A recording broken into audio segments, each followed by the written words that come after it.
my peers decide that I am worthy of this award. In my wildest dream, I never imagined that I would be honored in this fashion. When Deborah called me and told me I was going to receive the gold medal, I was speechless for a minute, followed by a few probably expletives, as I thought through the list of healthcare legends who had received this award in the past.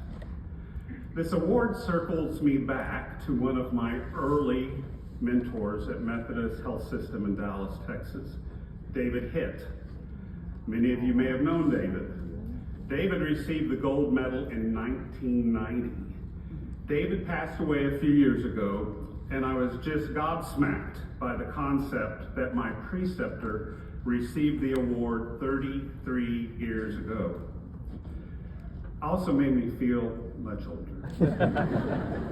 I got a text from John Carver, my other mentor at Methodist, telling me that David would be very proud. I am most thankful to my husband, Brian, my sister, Lisa, and of course our mother, Elizabeth, who could not be with us today. I also want to recognize Team Grady. Team Grady, make a little noise. These are actually the stars of the show back in Atlanta, trust me. My AHA family and AEH family are here, and then former administrative residents who have grown up to be very important people in the field of healthcare administration. From my early days, I knew I wanted to be affiliated with health systems that were more outward looking than inward. To be a part of a health system that was truly meeting the needs of the community they served. So when faced with the decision about where to do my administrative residency, I chose Methodist Health System in Dallas, Texas as the site. I stayed with Methodist for 14 years. They are community-minded, socially minded, and that's where my passion came for transitioning my career to academic safety net health systems. Systems where you focus on taking care of those who need that the most and need the most support. So I dedicated my health career to serve the underserved population. I needed to be able to connect my skills and competencies that I had developed as a healthcare leader to a meaningful mission. Our mother often told us throughout our lives that one of her greatest hopes for us is that we would find meaningful work. It makes her happy to know that both of her children have done just that. In 1991, I attended my first ACHE Congress as a student member. A lot of students in the house. Do we have students in the house? All right, you're the future. All right, thank you. You better know the burden that is on your shoulders. I'm not so sure we've cleaned it up for you, but you're going to do a great job. So I was overwhelmed back then by the size of the crowd. That was one of those years with over 5,000 attendees.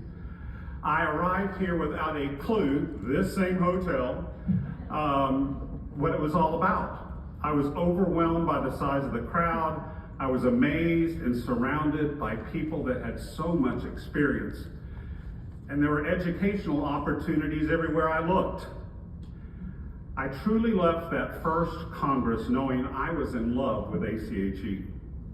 Throughout my career, I've relied on the college for education, for career development, competency development, and a true guiding star through the code of ethics. One thing that has changed is that the first time I attended Congress, the Trinity Alumni Association paid for all of the MHA students to attend, and we stayed 4 to a room. So I would say my current accommodations have truly changed for the better. My sister and I grew up in a family with lots of physicians. My grandmother was married to a physician. Her father was a physician. Her brother was a physician. Her nephew was a physician. Her great-nephew was a physician.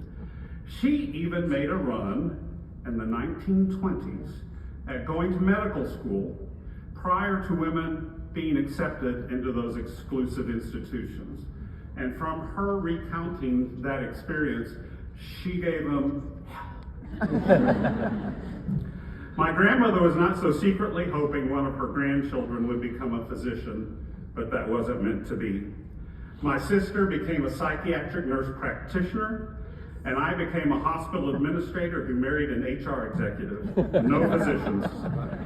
I remember telling my grandmother, this is one of my greatest memories of her, that I was going into a career as a hospital administrator, and her response was, "So, you'll be the superintendent."